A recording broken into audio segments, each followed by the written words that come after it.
भगवान निश्चित कुछ नहीं करते, हम अपना जन्म अपने आप निश्चित करते हैं। कब हमें शरीर नया शरीर कब त्यागना है, सब हम लोग लिख के लाते हैं प्रभु जी। भगवान तो सिर्फ देखते हैं कि जो आपने जैसा कर्म आपने किया उसके हिसाब से आपको फल मिले। जज आपको नहीं कहता चोरी करने के लिए, हत्या करने के लिए। जज तो ये देखता है कि आपने अगर करी है तो आपको सजा मिले, और नहीं करी है तो आपको सजा मिले नहीं मिले। सही है। इसी तरीके से भगवान जज की तरह काम करते हैं। किसकी तरह? परमात्मा जज की तरह काम करता है। गलत किया है गलत भोगेगा, अच्छा किया है अच्छा भोगेगा।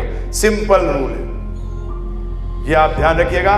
तो जो मृत्यु है कभी भी आ सकती है, और वो भी हमारी लिखी होती है कि इतना रहूंगा।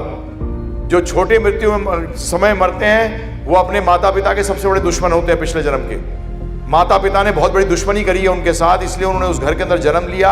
और एक यंग एज के अंदर 20, 21, 22 ऐसी एज में जो मरते हैं वो स्पेशली बहुत बड़े दुश्मन है पिछले जन्म के उस माता पिता के। वो उनको दिन जिंदगी भर का रोना देके जाते हैं। दुखी कौन करता है, अपना या दुश्मन? बताइए।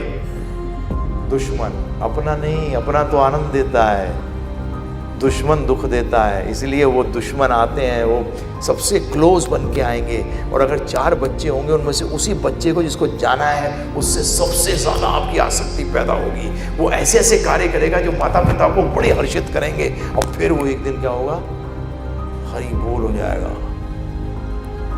आपको जिंदगी भर दुख देगा, बंधु समझते ही नहीं है लोग। तो इसलिए तैयारी का मतलब क्या है, हर समय कैसे भगवान को याद रख सकें। अभी आप वो 14 घंटे सुनिए। 14 घंटे में तरीका होता है 24 घंटे आप जिस स्थिति में हैं उस स्थिति पे रहते हुए भगवान की भक्ति कैसे कर सकते हैं, उसके अंदर हमने क्लियर किया है। वो 14 घंटे की बार सुनने के बाद आप मेरे पास आइए। अगर आपको फिर क्वेश्चन होते हैं मेरे पास आइए, फ़ोन करिए, मैं आपके सवालों का उत्तर देने के लिए बैठा हूँ। मैं उनमें से नहीं हूँ, वो गुरु नहीं है मेरे के। अरे मिलने के लिए पता लगा लाइन लगी है पहले, कोई ऐसा चक्कर नहीं है। हमारा कार्य एक ही है। हम गुरु सिर्फ हम इतना ही मानते हैं अपने आप को कि हमारे गुरु महाराज ने बोला है कि ज्ञान आगे फैलाओ, बस सिंपल।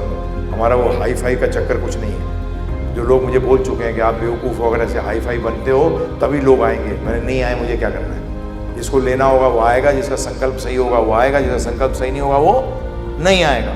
तो आपके लिए एकदम आप निश्चिंत रहिएगा। आप भी मत सोचिएगा दूसरों की तरह ये और अंदर बैठ के अंगूर खा रहा होगा, बोल रहा है अंदर ध्यान कर रहा है। हाँ, ये मुझे बताया आइडिया दिल्ली के अंदर बहुत लोगों ने दिया होता। साहब अंदर आप तो ऑडिटोरियम से निकल के अंदर चले आइए, हम मर्सिडीज वालों की और BMW वालों की लाइन लगा देंगे, अंदर सोते रहिएगा, हम कहेंगे ध्यान कर रहा है। मैंने कहा बेटा मुझे भी पता है नरक भी है। क्या है? जब मैं बता रहा हूँ तो मुझे यकीन भी है कि मुझे भी शरीर त्यागना है और मुझे भी जवाब देना है। तो हम इस चक्कर में नहीं है, तो आप ये निश्चिंत रहिएगा।